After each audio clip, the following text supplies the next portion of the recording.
नमस्कार, बहुत स्वागत आप सभी का। आप देख रहे हैं कहानी कुर्सी की व्यूअर्स। मैं हूं सौरभ शर्मा, आपके साथ। मेहमान आ चुके हैं स्टूडियो में, हर्षवर्धन त्रिपाठी जी, विजय त्रिवेदी जी, समीर चौगांवकर साहब। बहुत स्वागत सर आप सभी का।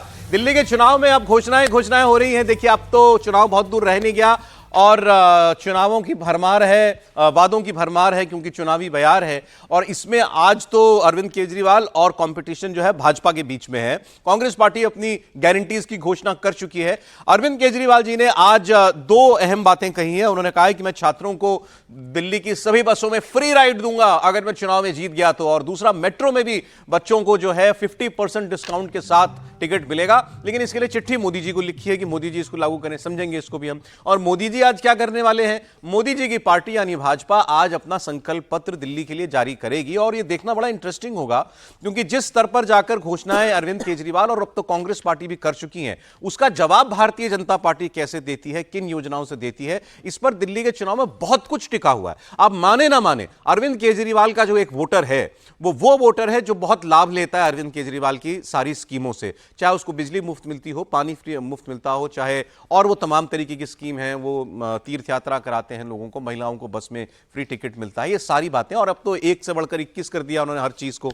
तो अब इसका जवाब मोदी जी कैसे देते हैं ये देखना होगा। तो मैं आपके सामने एक कंपैरिजन रख रहा हूं, ये तीनों पार्टियां क्या वादा कर रही हैं, और वो जो लाभार्थी वोट है दिल्ली में, वो मोदी का भी है और केजरीवाल का भी है।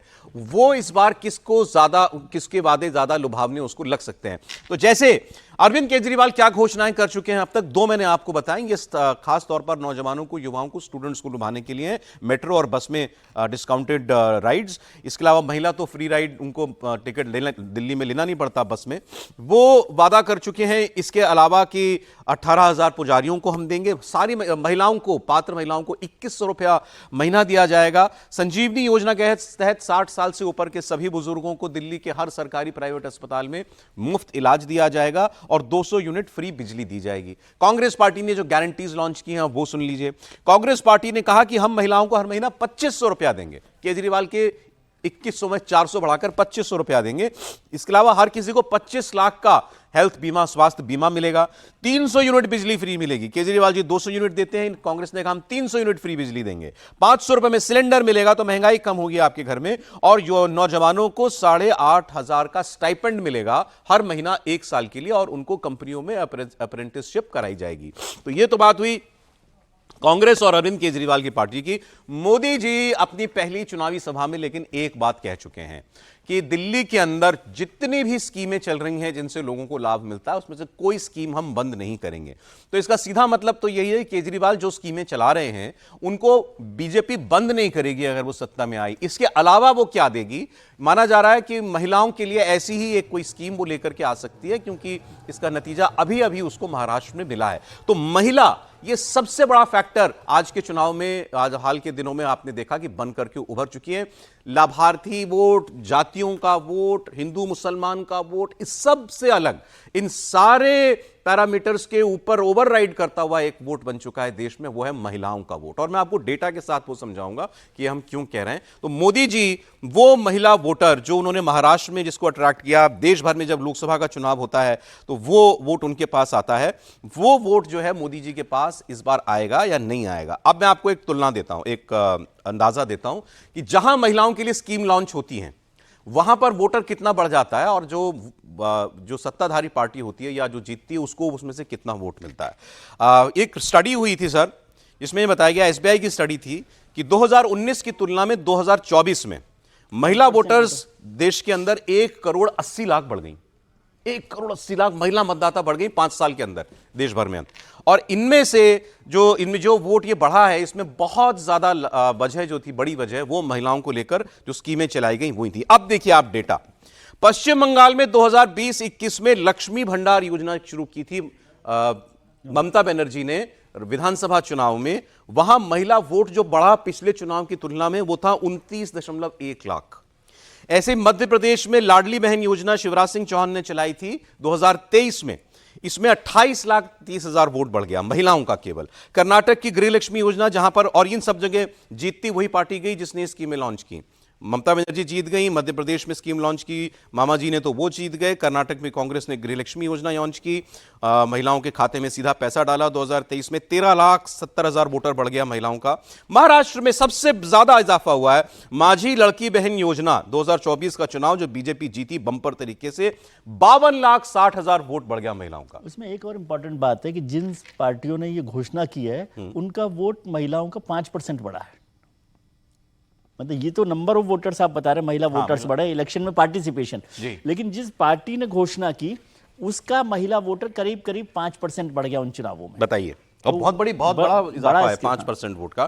तो अब मैं आपसे कह रहा था केजरीवाल जी की नई घोषणा का ऐलान हुआ है आज, जरा सुन लेते हैं उन्होंने क्या घोषणा की है। मैं आता हूं फिर इस पर।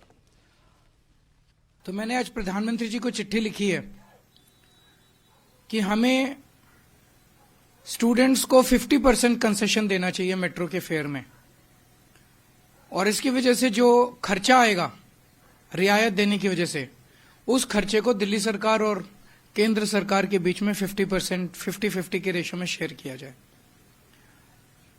ये बिल्कुल जनहित का मामला है, इसमें कोई राजनीति नहीं है और ना राजनीति होनी चाहिए।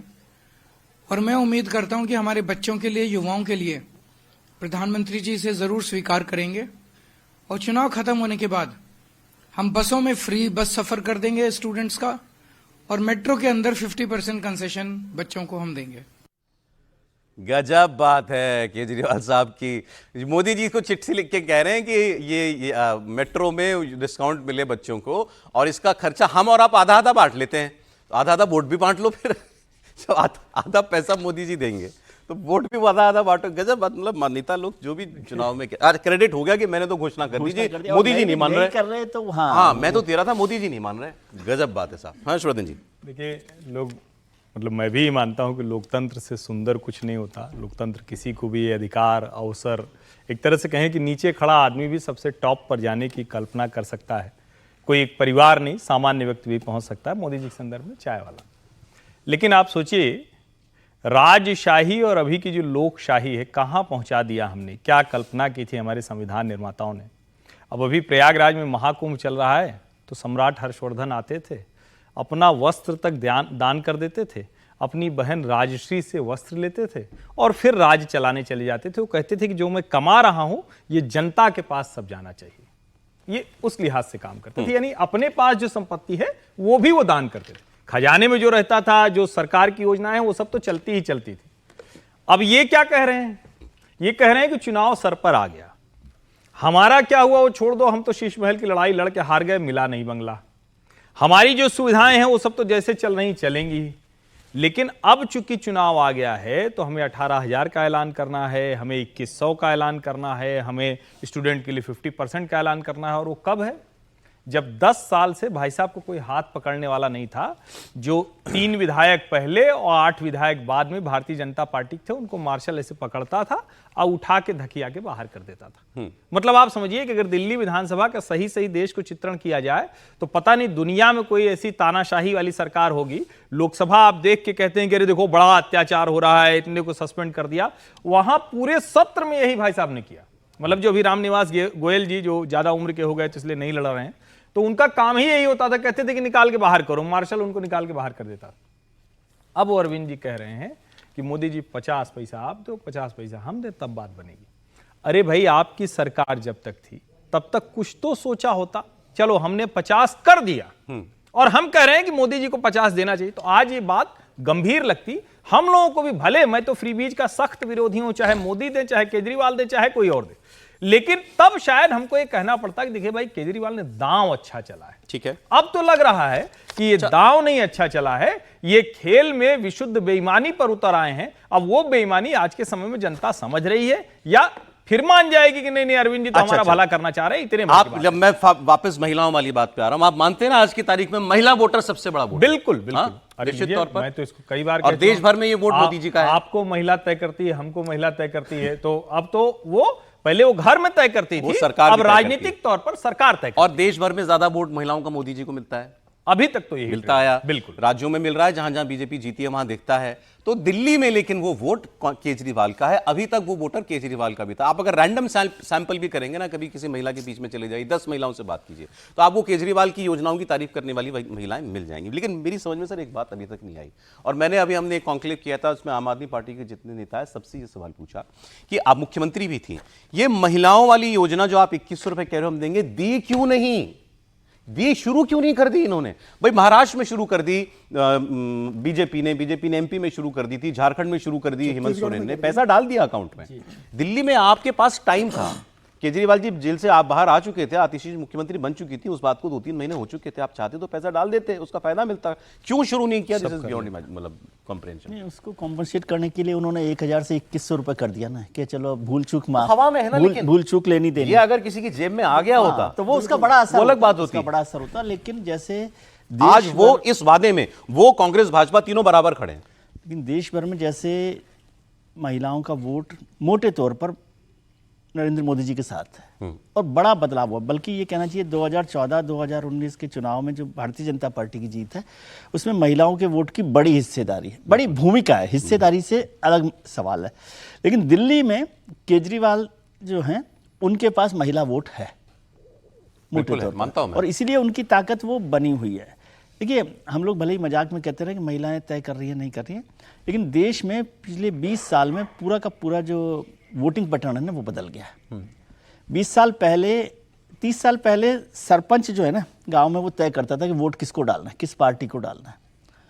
20 साल पहले तक जो घर का मुखिया है, मतलब हेड ऑफ द फैमिली है, वो तय करता था कि किसका वोट डाल रहा है। तो इसलिए जो वो पॉलिटिकल पार्टीज थी वो मुखिया जो घर का है उसको बता दिया, उसके साथ योजना कर ली, उसके लिए शराब की बोतल भिजवा दी, या जो भी कर लिया वो हो गया।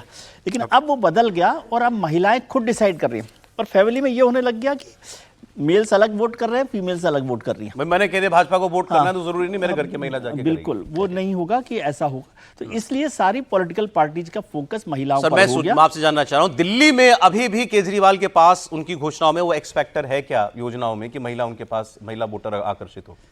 मुझे लगता है कि बहुत कम होगा कि वो कहीं जाएगी उनसे।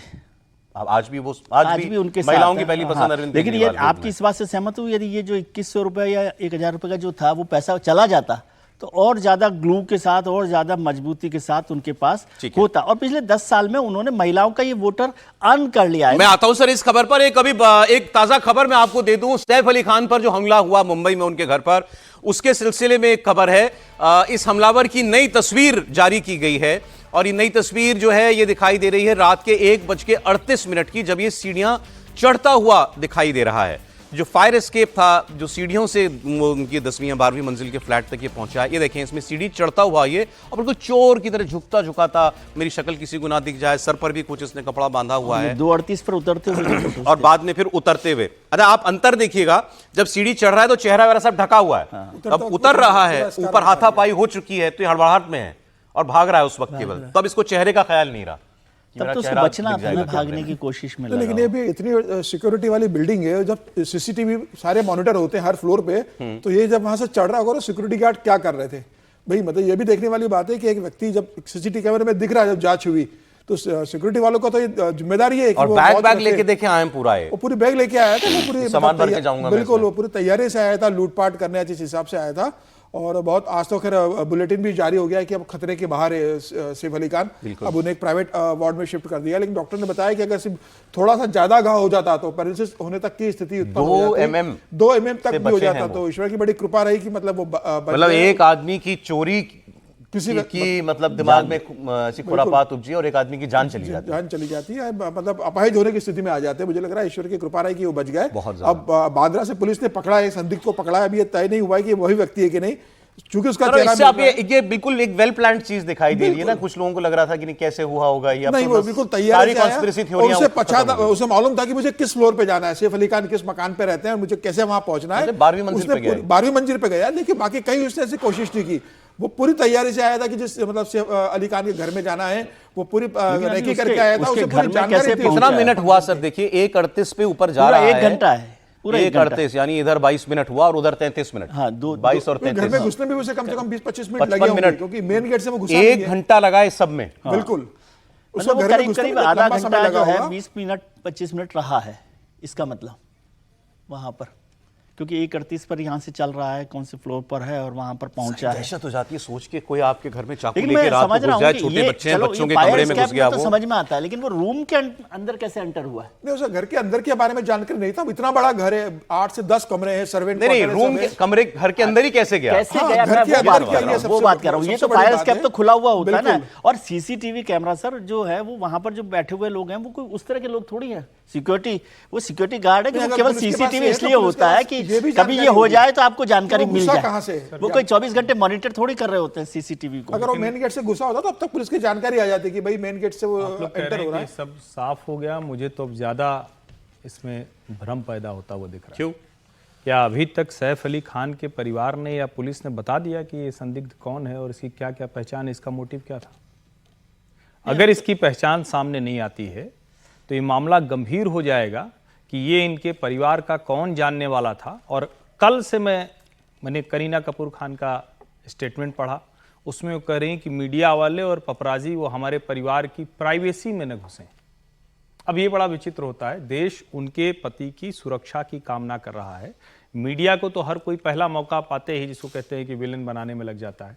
इसमें कौन सी ऐसी चीज है जिसको परिवार को छिपानी चाहिए? परिवार को आगे आके क्यों अभी तक नहीं बताने की स्थिति है और स्टेटमेंट क्यों होना चाहिए? आपको बताना चाहिए कि हमारे यहां इस दौरान ये से ये हुआ। मुझे ये लगता है बहुत स्पष्ट तौर पर कि ये कोई ऐसी चीज है जिसको खान परिवार छिपा रहा है। क्यों लेकिन लग रहा है आपको ऐसा? न लगने की वजह नहीं। मैं कल तक एक मैं कह रहा बात था। मैं बताऊं आपको, देखें आप परिवार ने कुछ नहीं बताया, मेड जो है उसको पुलिस स्टेशन में ले जाकर के उनका स्टेटमेंट रिकॉर्ड हो चुका सारी है, पूछताछ ठीक हुई है। है। मेड को अगर कुछ पता होता तो पुलिस को पता चल गया होगा, पुलिस ने उसके बाद मीडिया से बात की, ऐसी कोई चीज नहीं इसीलिए बताई कि कह रहा हूं। अब आप कह रहे हैं कि इसकी पहचान बताई नहीं, नहीं आप जानते होंगे, समझिए, अनजान आदमी आप होगा। समझ लीजिए इसको, जब बहुत बड़े लोगों के यहां कुछ होता है तो उनकी बड़ी जानकारियां पुलिस के लिए भी बताना इतना आसान नहीं होता है।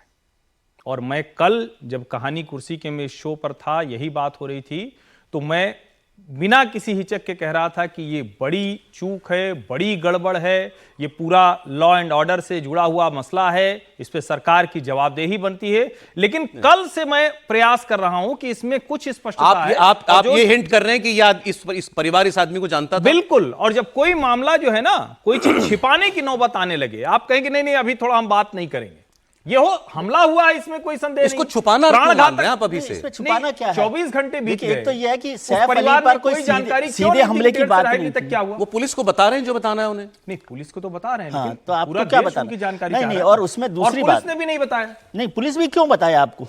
पुलिस को अपना काम करना वो तो होता है ना। बताएगी ना, जिससे कम से कम लोगों के नहीं, मन का भ्रम, ये गलत भ्रम सोचना दूर। होता अच्छा है मुझे हमारा। सही बात बताए, ये गलत ये सोचना आदमी, होता है। इस आदमी की तस्वीर पुलिस ने जारी की, पुलिस ने निकाल के दिया ना सीसीटीवी का क्या फुटेज मीडिया को। अगर इस आदमी के और बारे में और जानकारी होती कि ये इसका नाम है, ये घर में काम करता, व्हाटएवर, अगर कोई होता, चल रहा होगा, अगर इसको फैमिली जानती होती तो वो भी बता देते अरेस्ट हो ना। गया बांद्रा स्टेशन पर, मैं अरेस्ट क्या हो गया बोलूं? ये। चालू ये है, पूछताछ दुर्भाग्यपूर्ण चालू है कि उसका सीसीटीवी फुटेज मिल गया, उसकी गिरफ्तारी हो गई, लेकिन उसके बारे में हम लोग कयास लगा रहे हैं। ये पुलिस का काम है भाई, हमारा काम थोड़ी Because ना है maybe पता he's है। an unknown man. लेकिन मैं ये कह रहा हूं ये आप कि क्यों नहीं पुलिस मान पा आपको रहे? बताए, वो पुलिस अपने समय से बताती है सब चीजों को। वो ठीक बात है। इसमें मैं भी ये मानता कहना हूं कि कई पुलिस चीजें को नहीं छिपाई पता, जाती हैं। छिपाई कई चीजें नहीं जाती, जो वो समय पर बताते हैं। इन्वेस्टिगेशन प्रोसेस में होता है और और रहता है। जो लेकिन करीना मेरा ये ने- मानना है कि देश जिस तरह से इस घटनाक्रम पर और इसको लेकर जिस तरह से विपक्षी हमले हुए, सोशल हार्मनी को लेकर बहुत सी बात हुई, क्या क्या नहीं कहा गया, उसमें जरूरी है कि ये एक एक बात सामने आए, ठीक से स्पष्ट हो। अगर वहां और सरकार वहां की घिरी हुई है, ये सच बात है, अगर वो घिरी हुई है, उसके ऊपर आरोप लग रहे हैं कि वो सुरक्षा नहीं दे पा रही, तो सरकार एक एक चीज बताएगी। मैं ये कह रहा बताएगी ना, हूं अपने आप वो वो अपने आप चाहेगी। ही- अच्छा, अच्छा, ये ये तो बताइए। अच्छा, ये पुलिस को बताइए। ये तो पुलिस को सूट करता है ना देखिए, हाँ। कि भाई ये आदमी जानकार था परिवार का। हाँ, देखिए, उल्टा उनके लिए तो फायदेमंद होगा, फायदे क्योंकि की सारा जो इस तरह घेरे में की हुआ। बातें क्या है ना, और मैं कहूंगा तो थोड़ा उस दिन भी हम लोग बात किए थे, थोड़ा ही कह के रह गए। गोविंदा मेरे भी बड़े प्रिय अभिनेता रहे हैं। सुबेरे सुबेरे कौन बंदूक की नाल साफ करता है भाई? फिर उसका भी कुछ आगे आपको पता लगा क्या? बढ़िया आदमी हो, बहुत हमें भी पसंद है, उनकी एक्टिंग बड़ी मजा देती है, आनंद आता है, हंसते खूब हैं।